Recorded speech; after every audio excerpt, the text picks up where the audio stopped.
We are back in Believe Limited. Here we are, a place that has been like a home away from home.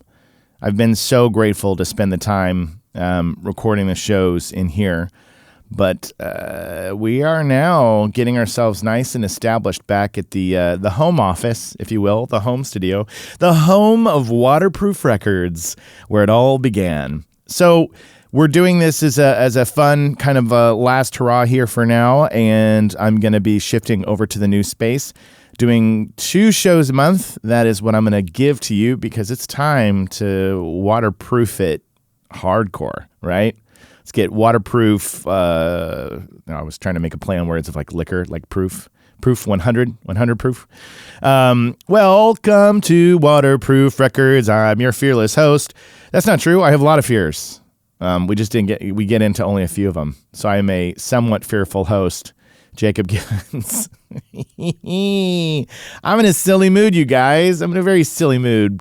But let's get to the intro and we'll dig into the subject. Today, we are going to talk about Soundgarden, Superunknown. Let's go. Things are gonna change. I can feel it. If this gonna be that kind of party, I'm gonna... Waterproof Records. Waterproof Records. Waterproof Records with Jacob Gibbons. All right, before we dig into the show, let's take care of a few things up top. Since we are recording at Believe, we do want to say today's episode is recorded at Believe Limited in Silver Lake, California. Believe specializes in entertainment that affects change and is responsible for various forms of content, including feature films, documentaries, and podcasts, much like this one. You can check out their work at believeltd.com. Believe Limited, we do special things. That is such that paragraph is, it always inspired me when we did the show because I was like, wow, I love that I found a space to work in that was so uplifting and inspiring, which is what I'm trying to do here. So I have cherished the time that I've spent here in this space, and I'm super grateful to Josh and Believe Ltd for letting me have a chance to do the show here. But today, I also need to give a big shout out to my sponsor, DistroKid. Yes, DistroKid. You heard me talk about it on last week's episode about Bjork. DistroKid is the official sponsor of Waterproof Records. And what DistroKid is it is an online digital music distribution service. So it's super easy to use. And I have a special VIP link that you guys should check out. It's basically distrokid.com/VIP/waterproof. That gets you 30% off for your first year of loading music onto DistroKid. So you want to take advantage of that, 30% off. That's a pretty big deal. I love what they do. They're giving the tools to artists and musicians to put their music out there everywhere. We're talking Spotify, iTunes, Tidal. They even put it up on YouTube. You get YouTube Music. So it puts your music everywhere and makes it super accessible and very, very easy. They also do some really cool tech in there as well, like things like splits. So if you had multiple artists on your music, you can have it split to where all the revenue is like split evenly or however you want to do it amongst you and the other artists. So they have a lot of really great services, and I just highly recommend you check them out for sure. So distrokid.com, go check it out. Don't forget to use that 30% off link. But without further ado, you've been waiting so patiently for us to get into Soundgarden, Superunknown. And if you're a diehard Soundgarden fan, and there are many of you out in this world, you might be thinking to yourself, why go in on their 4th studio album? Why start there? Again, a lot of times I choose the albums I think that are the moment that something clicks for me.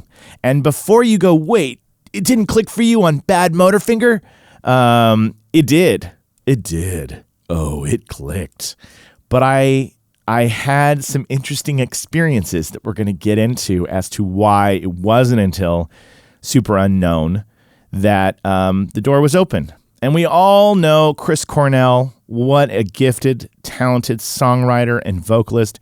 And he has left this world far too soon, and it's hard to believe this many years have passed that he's been gone. He was a one-of-a-kind rock star. You know, it's crazy because I was thinking about on the drive over, I was like, here's another person that took his own life, and that's all the information that we know. Of course, I'm not going to get into the conspiracies. There's all sorts of opinions and ideas about, you know, what would have influenced him or if other people were involved. You know, people get into that kind of stuff. But I'm going to just point out a lot of our heroes from the 90s are gone, and it's kind of crazy when you talk about these big albums. You go Chris Cornell, Lane Staley, Shannon Hoon, Kurt Cobain, Scott Weiland. Just so many of them are gone. And Chris Cornell had made it so much further than a lot of the others did, and it was very tragic to lose him. But we don't want to spend too much time on that because we're really focusing on the year 1994, March 8th to be exact. March 8th, 1994 is when Superunknown comes out. And this one turned them from being just a kind of a metal, hard rock, underground Seattle band into just a mainstream success. I think it went platinum like 5 times. I think it sold a bajillion, you know, albums and music videos. And if you walked up to a person and you said the name, you know, Soundgarden, and they had a blank look on their face for a second, all you would have to say are the words Black Hole Sun, and they'll go, oh yeah, of course. And that's off this album, Black Hole Sun. I can listen to Black Hole Sun again because here's the thing. They overplayed the song so much in the 90s. And then I got to even say, if you turned on like K-Rock, our local LA radio station, they were still cranking the Black Hole Sun for the longest time. And it was one of those songs that they really did start to ruin it for me personally, and I'm sure for a lot of others, because it was just in our ear and in our face all the time. But I think I've spent enough time now and enough years have passed on, and now with Chris gone, I do enjoy Black Hole Sun, and it's a good video to reflect upon. But let's get into that in a second. Superunknown is the 4th album. This band had existed 10 years, for 10 years before this album comes out. You know what I mean? Like the explosion of Nirvana and Pearl Jam, these are newer bands. Nirvana was newer, and Pearl Jam was just as I talked about on the 10 episode, just an iteration of different members from other bands coming together and finally finding Eddie, and it was just this perfect combination. But Soundgarden was formed, I think, in 1984. And originally it was Matt Cameron, Kim Thayil, and Chris Cornell, and then they eventually got Ben Shepherd on bass, I think 2 years in, and they were a band. And they released 2 albums before this, Ultra Mega OK and Louder Than Love. And those, for somebody like me who grew up in Tulsa, those didn't make it to me. Are you kidding me? If you were growing up in Seattle, maybe, and you were getting that Sub Pop zine in your window, you might know about them. You might be going to go see Soundgarden down at some club. But for a guy living in the middle of the country, I hadn't heard of Soundgarden. The first time I remember hearing about Soundgarden, I was watching Headbangers Ball. And I think the first video that came across, it was either Rusty Cage or Jesus Christ Pose off of Badmotorfinger. And this is what I want to get into a little bit before we get into Superunknown. Soundgarden and Badmotorfinger was like forbidden fruit for me. You know what I mean? Like, I wanted it, but I was scared of it. And I'll explain. Jesus Christ Pose is a fucking awesome, riff-driven, heavy song that when I first heard it, I was like, I love this. And then I was hearing the lyrics, and my poor little Christian boy brain was just weeping and feeling so much guilt for what he was screaming, what Chris Cornell was wailing. He was going, "You're standing there in your Jesus Christ pose." And I was like, oh man, I know it's a song about hypocrisy, and you know, it really illustrates a good point, but my young mind was going, oh no, I'm going to get in so much trouble for this. And so I didn't go out and get Badmotorfinger, which is a great album name, by the way, Badmotorfinger. But I I wanted to have that album, but I was scared of Jesus Christ Pose. And then I heard Rusty Cage. And again, these songs, this is like, in the early 90s. And this is, grunge is coming out, but these bands didn't think of themselves as grunge because grunge was just like this movement that was being dreamed up by ways to market things. They were just hard rock metal bands. You know what I mean? They were just heavy Seattle-based groups, and they were thrust in the grunge category. But when you hear songs like Jesus Christ Pose, it fit Headbangers Ball to a T. It felt like a heavy metal band with this guy who could wail these high notes, kind of like old school Pantera with these super high range notes. That was the most identifiable thing about Chris Cornell in the vocals. You've got these other alternative grunge bands coming out with these guys and these lower baritones. And here comes this dude just squealing so high. And the other songs on Badmotorfinger, again, I saw the Outshined video. And the Outshined video is a shirtless Chris Cornell looking fine.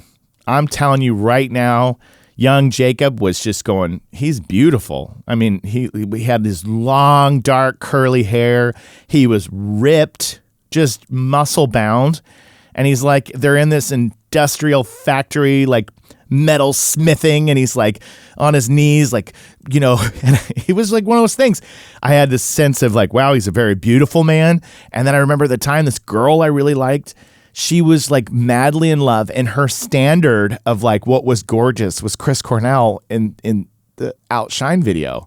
And I remember looking at myself in the mirror and then like seeing that video and be like, I'm never going to be that. What? So there was a little anger stirred up in my adolescent self, like, I'm never going to look like that guy. He's beautiful. Too beautiful. And from that moment that I saw him in the Outshine video, I remember the first thing I thought too was I never once put together how tall Chris Cornell was. He was pretty tall. I mean, I'm not saying he was a giant, but you see a guy that ripped, long hair, in a band. I never put together that he was rocking like 6'3". Dude was like 6'3", and that's pretty big. And you look at the long hair, the muscle body. He was like a vampire, dude. If there had been like a Blade movie, they could have put Chris Cornell just like walking around with his beautiful, white skin and his long dark hair and just give him some fangs. And I would have been like, that's the hottest vampire I've ever seen.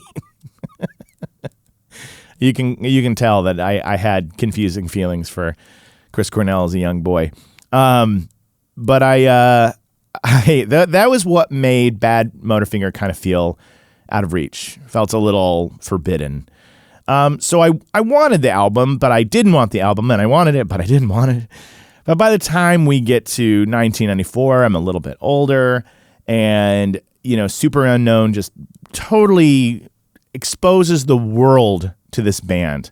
And I think it's before Black Hole Sun's success. I feel like the first single, and I did not fact check this, but I remember Spoon Man being the first song that was really getting a ton of airplay to promote this in 1994, Spoon Man, which is a great song, good riff.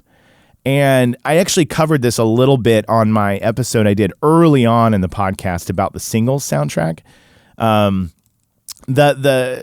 The title of Spoon Man initially had nothing to do with the fact that they had that artist, this Spoon Man, the guy who's playing the spoons, that street performer from Seattle. He's playing in the song, and he's featured in the video, and the fact they had him in the song. The song title and the whole lyrics and everything like predate that, and it's long before Chris Cornell knows who artist the Spoon Man is. He just has this funny reference point, which is they're making the movie singles, and Jeff Ament is making like a fake cassette tape for the Matt Dillon character in the movie. He's making this fake cassette tape. And so he's just making up song titles. And one of them is Spoon Man. And there's a couple others on there that Chris Cornell also recorded, but Spoon Man was one on there. So it was just a name. And so then Chris Cornell sees the name Spoon Man and writes a song using that title. And then it turns out once it's time to put it onto the album and put it out there, that's where the worlds collide. And there just so happens to be a street performer who performs with Spoon, who's known as the Spoon Man. And it all comes together. And I actually found in all of my reading up on Superunknown and discovering things, Chris Cornell often found a title or a phrase or a word first and then wrote the song. So he was one of these artists, or at least during this period of his life, that a word sounded cool or a turn of phrase sounded cool. And then he would be inspired by the word itself. And I, in my own life, have done that from time to time, where I've just liked the sound of something and I just kind of work my way in. When I was writing screenplays a lot more back in the day, I used to just dream up like film titles. And then I would try to create the story of the film based on the film title, which is probably not a good idea. It's better to probably come up with your strong story, your screenplay idea, and then give it a great title. But I would think of these movie name titles, one that comes off the top of my head. I'm going to give it to you right now because I don't think I'll ever write it. But it was Say Uncle. And it was basically, when we were kids, if somebody twisted your arm behind their back and you'd go, say uncle, in order to be released. And so I was dreaming up this like Guy Ritchie heist film, and I called it Say Uncle, but I started with a title and then I worked my way around. Anyway, just thought that was pretty funny. But I'm going to bring up the track list so we can kind of talk about it. If you follow me on TikTok, and most of you do, I made a TikTok that got a lot of attention about the tunings of the guitars on Soundgarden. And this band was notorious for this, for really unusual tunings, deep, low, really strange. And the most hilarious thing about Superunknown, start to finish, every single song on this album is a different tuning. Every one. There's literally never a time that it repeats. I mean, there's different songs I think that might have similar tunings, but you would have to retune your guitar. If you said, hey, we're going to go out on the road and we're going to play Superunknown start to finish, you'd have to bring however many guitars. There's 15 songs in this album. You'd have to have like 15 guitars tuned, ready to go to play through, because if you're playing live, you don't usually spend a lot of time tuning on the stage. You usually try to have things ready to go. I mean, if you got roadies, sure, they could have like a couple guitars and they're tuning in between the songs, but still, it's amazing because this album is huge. It's an hour, 10 minutes. There's 15 songs on it. It's massive. And it's every song, low tuning, high tuning, strange tuning, it opens up, I think, My Wave. I swear it's like E, E, E, E, B, B. And you're like, what? Who comes up with this? Somebody once told me it was because Chris Cornell had kind of taught himself the guitar unconventionally. And so oftentimes his guitar wouldn't be in the proper tuning, or he would just tune the guitar how he wanted it to sound for a certain riff or idea that he was working on. I don't know if that's true. I didn't fact check it, but that is something that somebody said to me once, is that he just didn't have a good, he wasn't trained as a guitar player. It was something more instinctual. A lot of times some of the best musicians are like that, right? They don't play from I learned and spent 20 years studying every note and how to read music. They just follow their gut. And he seems like the kind of person who definitely did that. But there's a lot of, heaviness on this album. It still has the dark, grungy metal sound, but it gets mainstream. It gets a little bit more mainstream. So the songs on here, like Spoon Man and then Black Hole Sun, is one of those ones that you can't think of this time period and not think about Black Hole Sun. And I forgot to check out who directed the video, because if you think about right now, the music video, you'll know exactly what I'm talking about. It was very famous. Let's see. Does it say who the director is? I feel like it won an award, but it doesn't. I don't think it says the director on here. I'm not going to waste too much time on that. I'll share it later. But the video was these picturesque neighborhood families, children, things like that, going about their daily life. And this was really early in the days of people manipulating visuals through computer graphics. During this time, computer graphics were leaking their way into film and television, and they were perfecting and playing around with a few things and not 100% sure where it would go all the time. And it was like one of those things that you just didn't know necessarily what you could do. And so what they do in the video is they manipulate everybody's faces to contort as the song goes on. And it was like very subtle at first, and then it like increases as the video goes. And I remember being a kid and just sitting there and being horrified, being scared out of my mind at the look and the features of children and moms and dads like looking at the camera, and their smile would contort and be like so maniacal and just huge. Eyes growing larger, mouths expanding. People are like licking ice cream and carrying black balloons. And, it just was so unsettling. And then it all ends into this whole, there's a storm, and, the sky is like opening up. And it was this really disturbing video. By the way, I didn't want to leave you guys hanging. The director was Howard Greenhall. So he was somebody that's not a name that really popped into my head. I kept thinking to myself, if it's Spike Jonze or, Valerie Ferris and Jonathan Dayton or Cunningham or Michel Gondry, and I'm blowing it right now, I'd feel like I'm doing you a disservice.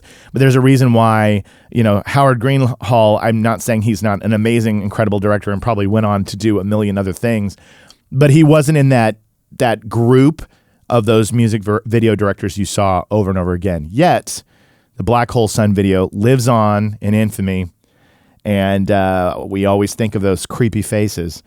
So that is a moment that I definitely remember in time, is when that video dropped, and it became just so massive. That song, if you read up on it, it is not, again, another example of Chris Cornell heard something wrong on the news. He heard a news anchor say what he thought was Black Hole Sun. And apparently that's not what the news anchor said at all. That phrase was never uttered, but he heard the expression, and he thought it was like a really cool visual. So he wrote all the lyrics to that song as like kind of a word painting, just kind of painting these images. And so it's a really surrealist thing. And when they finished that song, they did not know it was going to blow up. They knew it would possibly be a good single, but I don't think they knew that Black Hole Sun would go on to become the monster, the behemoth that it became. And it's funny because when you listen to it, you kind of go, it is a little bit surprising that it got so big. It starts out so slow. It's got that really eerie flanger guitar kind of playing like that, and then it kicks in. It's slow. It's really slow tempo. And then it builds this point where Cornell is just wailing Black Hole Sun in the background, but it caught fire. It caught a hold of the world and the culture and the zeitgeist of everything, and spread. And now we think of it always when we think about Soundgarden.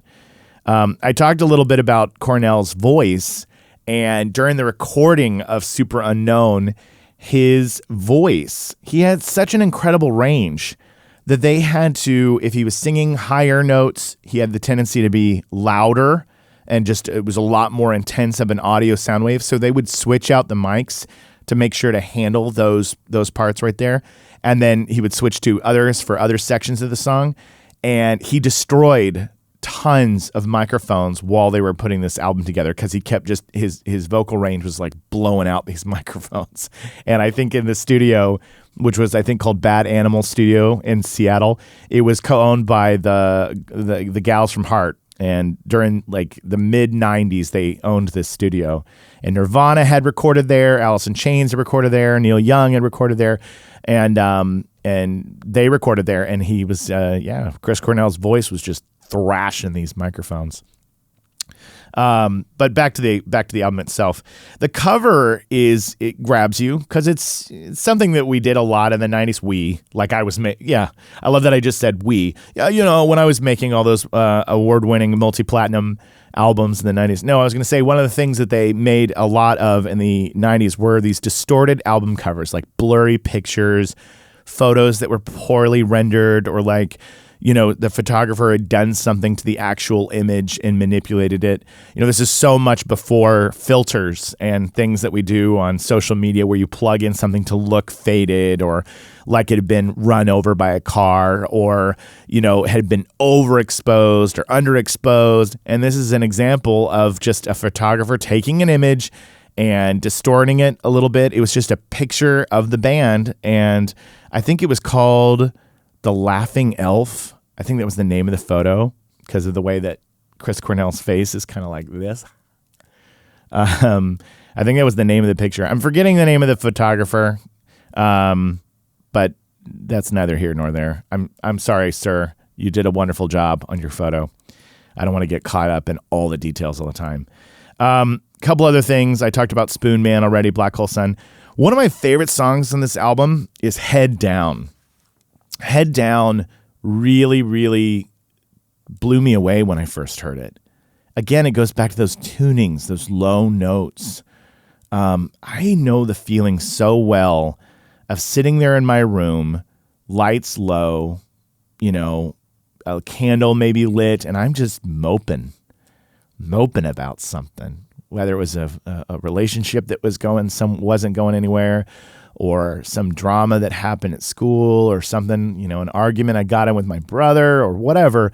Just moping, being maudlin in my room.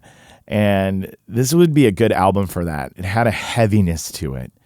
These riffs were so deep and really drill right through you. Kim Thayil's guitar playing style, very, very memorable. I remember watching these guys play in music videos, and they're playing with their instruments really low in the straps and hanging down. And this is also the era that Chris Cornell cut his beautiful hair off. He had that long hair, and then on this album going forward, it was usually pretty short. Man, I really have fixated on Chris Cornell's looks. Rest in peace, sir. You were a beautiful man. So many other great songs on here. Fresh Tendrils, Like Suicide. By the way, Like Suicide it's not a song about suicide. It's not a suicide letter. It was literally a bird. He was writing music, and a bird had crashed into the window and broken its neck. And he went outside, and he saw this bird was suffering, and he decided he would, put the bird out of its misery and squash it with a brick. And so he did that, and that's what that moment kind of stayed with him, and that's what inspired Like Suicide. 4th of July is another track where you can reference it to people, and that's an example of, my God, I don't know what his low string is down to. I think it's like a B or something like that, but it is just slugging. When you hear 4th of July, you half expect that the band went out and got like a chain link fence and decided to string their guitar with like a chain link fence or something, or just a string that's like larger than a bass string, just huge. This album has this energy, right? Because I don't think this isn't a hopeful time for music. I mean, like, the music is great, but the musicians are all talking about death and feeling alone and feeling isolated and dealing with, suicidal thoughts and feelings and despair. And it was a really interesting time to be listening to these heavy riff grinding notes and be feeling this sense of aloneness. And I talked about that a little bit on another album in here. I think that was on, I can't remember which album. There were so many in the 90s that made us feel that way. But this one in particular really would put you in a headspace that you kind of felt like you needed to be left alone for a while. The album name itself, Superunknown, this is another hilarious example. The more I dug into it, it was actually just a misunderstood word that Cornell saw. There was a TV show with a clown in Seattle called like J.P. Patches, I think. It's a TV show. And they made like a movie or a documentary about this TV character. And it was called Super Clown, S-U-P-E-R. And they spelled clown with a K. And that was the name of this tape that they talked about this character from the late 70s. And I guess one morning, Chris Cornell is a little hungover. He looks down at the video, at the cassette or whatever he was looking at, and he thought it said Superunknown. At least that's the story I read. I don't know if that's 100% true, but that's what I read. I feel like I'm jumping all over the place on this album. I'm not being very focused. You got to bear with me. I just literally went to go see the Smashing Pumpkins last night in Anaheim. and I was out really, really late. You can hear it in my voice. You can hear it in my energy. I'm doing well. I was thrilled to be there at that show. It was incredible. I'm actually going to be going to the Hollywood Bowl on Saturday again, so I'm thrilled about that. It was a beautiful, incredible night. But it's amazing because here I am at the end of the day, and I'm like, man, my head is not screwed right on, because I really wanted to link the album. One thing I don't want to lose is when I talk about albums, when I've been listening back to the shows, I've been noticing that sometimes I get a little bit too caught up in the facts. You know what I mean? I get a little bit too much in like, I've got to tell you when this album was recorded, where it was recorded, who produced it, all those facts and details. And then as I'm going through each song, I'm trying to remember these little anecdotes and stories. And I was like, the one thing I don't want to lose hold of is feelings. So much of what drives my TikTok channel and the content that I make is the emotion. It's the emotion behind it all. Just the feeling that you oftentimes can't put into words. When I did my first TikTok on Soundgarden on Rusty Cage, I just talked about how the riff felt like it pulled us like taffy, like distorted taffy. And then there's that bending feeling to Soundgarden's music, just bending, like woo, like pulling you. And that is something that I don't want to lose track of on a podcast. I want to remember to say, hey, this is what it felt like. Because you can go read Wikipedia. You can go read a book about Chris Cornell's legacy and what a legacy it was and what a band Soundgarden was. I'm heartbroken that I never got a chance to see them play live. That's a real bummer to me. I don't even think I got a chance to see. No, I did get to see Audio Slave. I feel like they were on a festival in the early 2000s, and I think I got a chance to see Audio Slave and a group of other bands on one of those shows where there's like 10 bands playing. But I never got a chance to see Soundgarden live and see that skill, that vocalist, these guys pull me like distorted taffy. Feel that bend in my bones, feel those low notes resonate. That is what I recall about Soundgarden, that feeling. And Black Hole Sun giving you this sort of like eeriness, spookiness, heaviness. That's what stays with me. And Chris Cornell's beautiful appearance and his voice that went so high. You would always hear stories about how he had vocal nodes and things happening to his throat because you would hear him do things and you'd be like, that can't be good for you in the long run. You are screaming these high notes and it doesn't sound like it sounded easy, but it sounded like it hurt a little bit. It sounded like he was everything he sang sounded like he was in a little bit of pain. You know what I mean? Like there's a little bit of ouch in every note. And that's why when you lead to the end of his life, you go there, that pain had to have come from somewhere, whatever you think about how he left this earth or why. But that stays with you. That stays with you. He was somebody that I think that after they die, you look back on and you go, it makes sense in some regard when you read the words. But then, of course, I said I wouldn't get into the conspiracies because there's a lot of people who come out and they say, no. He had a good relationship with his wife and he was in a positive mindset and there's just no way. So that's why people have the theories as to why somebody leaves this world. All I know is that we miss him. We wish we could have more music from him, but God, he left us a lot. He left us Soundgarden, he left us Audio Slave, and he left us solo music. Solo music is fantastic as well. He was an incredible songwriter. Some of the biggest songs on here, Fell on Black Days. That was another huge hit. I think he said that it felt like another turn of phrase that he turned into a song. That happens time and time again on this record. I mentioned Head Down earlier. If I make somebody a Soundgarden, if I add Soundgarden on a mixtape, Head Down is going on there for sure.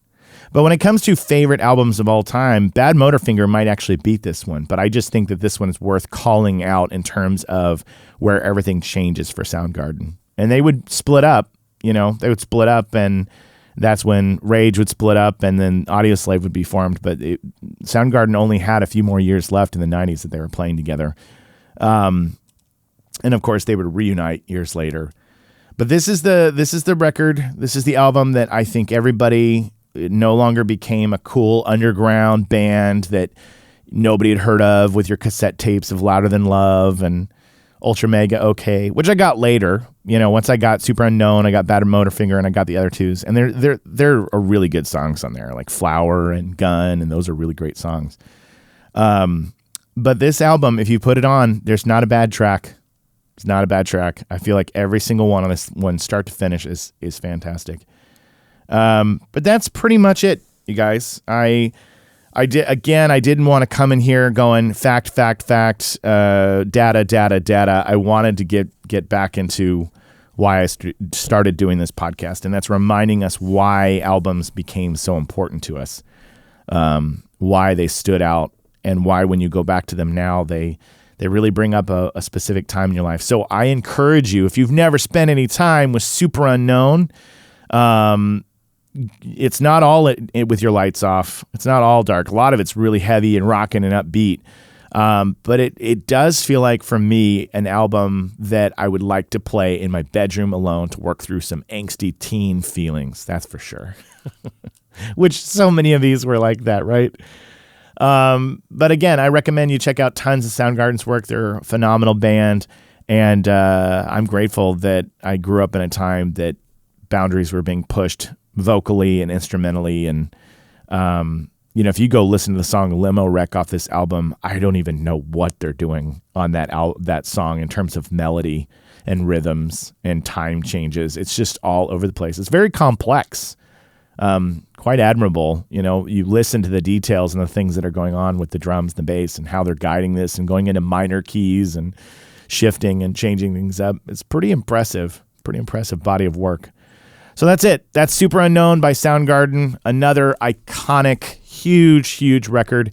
And maybe one day I'll do a show dedicated to Badmotorfinger, because you heard some of my reactions and opinions on that. But this one was the one that if you were around in '94, you certainly remember the time you saw people's faces go weird on the Black Hole Sun video. Super creepy, but always memorable.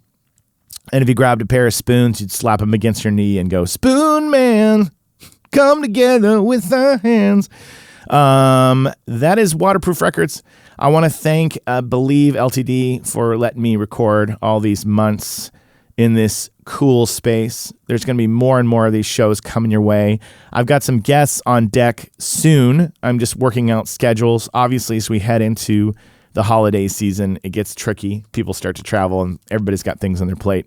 But I got some great records coming up. I'm going to be trying some new things in the show, playing around with different formats and ways of sharing stuff. Because obviously, I make TikToks sometimes. I make little videos about albums that you go, I don't know if I could sit down and talk about this entire album for an entire podcast, because it was much more of a short window in my life, or I liked a song or two off of it. So I may start experimenting with, like, these are the top 5 probably, albums you never heard of from that era, or I might start toying around with some of the more nuanced things that happen. If you're interested in hearing me cover certain things. Now, I know fans of the show have begged me. I have a fan of the show who's begged me for Sonic Youth. I promise you Sonic Youth is coming. There's going to be a lot more female artists. I've done Tori Amos, I've done Bjork, but there's more incredible female artists coming down the pipeline. And I'm, of course, going to have to slip into metal, and I'm going to slip into modern music as well, because if this show keeps going and I'm giving you guys more regular shows, I'm not always going to just be able to focus on a 10-year window. I'm going to want to take you to other places, stuff that comes before that, stuff that comes after, going to metal, maybe going to classical, maybe going to, I don't know. The sky's the limit, right? It's called Waterproof Records. I didn't say Waterproof 90s. The tagline of the show is unsinkable tunes from the past, present, and future. Unsinkable tunes. So please tell everybody about Waterproof Records. Share it with your friends. I've seen so many kind, sweet comments on iTunes. You guys say the nicest things. It just warms my heart. So if you'd like to leave a comment, like to leave a review, please do. Even if you don't like the show, that's okay. But tell everybody I can't keep making this show without your help. Once again, make sure to check out my sponsor, distrokid.com. There, if you're a musician or you've been thinking about being a musician or you want to try something, you could put your music everywhere. It could be heard by everybody. You could build it up and you could be the next Soundgarden for all you know. So thanks again for joining me on this week's Waterproof Records. Thank you to Josh, my amazing producer in there. I couldn't have done this without you, and now we're the best of friends, and that makes me even happier. So until next time, thanks, guys. Things are gonna change, I can feel it. If this gonna be that kind of party, I'm gonna... Waterproof Records.